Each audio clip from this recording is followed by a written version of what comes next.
বাসাবাড়ির সামনে ঝোপঝাড়, আছে ময়লা আবর্জনা, জমে আছে আবার পানি, পরিণত হয়েছে এডিস মশার প্রজনন স্থলে। খাল কিংবা নর্দমা সবখানেই একই চিত্র।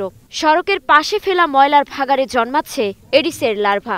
এসব কারণে গাজীপুরে এখনো বাড়ছে ডেঙ্গুর প্রকোপ। যারা যে ডেঙ্গুর ওষুধ গুলা দেয় 6 মাসে একবার দেখা যায়, তাও দেখা যায় কি রাস্তা দিয়ে দেওয়া যায়, তারা আমাদের বাড়ির আশেপাশে ঢুকে না।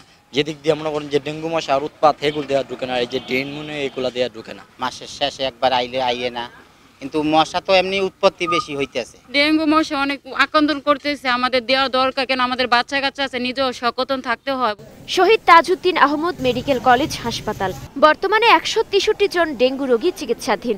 অনেকে বেড না পেয়ে মেঝেতে শুয়ে নিচ্ছেন সেবা।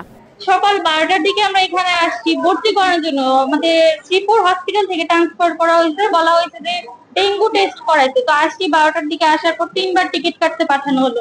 3বার টিকিট কাটার পর এখন পর্যন্ত আমরা ভর্তি হতে পারি নাই। হঠাৎ করে জ্বর, 4-5 দিন পর চেক আপ করলাম, এই যে ডেঙ্গু ধরা পড়ছে। রাত্রে শরীর সারা শরীর ব্যথা করছে। ব্যথা করার পরে গেছি কালিয়াকুর স্বাস্থ্য কমপ্লেক্সে, তারপরে ওখান থেকে আমারে পাঠাইছে এখানে। শরীরে প্রচন্ড পরিমাণ ব্যথা হয় এবং মুখের রুচি একেবারে চলে যায়, মুখ চলে যায়, মানে খাওয়া দাওয়া একেবারেই করা যায় না। চিকিৎসকরা বলছেন, এবছর অসময়ে বৃষ্টি হয়েছে, অনেক নিচু এলাকায় এখনো জমে আছে পানি, সাথে সচেতনতার অভাব তো রয়েছে।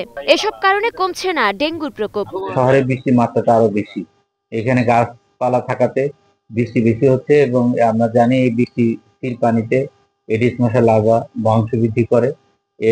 এতে আমাদের সাধারণ মানুষ আক্রান্ত হচ্ছে, রোগীর সংখ্যা বেড়ে যাচ্ছে। বেড়ে যাওয়ার কারণে আমরা ওনাদেরকে হাসপাতালে আউটডোরে আমাদের ন্যাশনাল গাইডলাইন অনুসারে চিকিৎসা দিচ্ছি, দিয়ে যাদেরকে অ্যাডমিসেবল তাদের ভর্তি করতেছি, যাদেরকে ভর্তি না দিয়ে চিকিৎসা দিয়ে উপদেশ দিয়ে ছেড়ে দেওয়া যায় সেই ব্যবস্থা করছি। মশক নিধনে বছরে 2 কোটি টাকার উপরে বরাদ্দ পায় গাজীপুর সিটি কর্পোরেশন। তবুও কেন এমন পরিস্থিতি?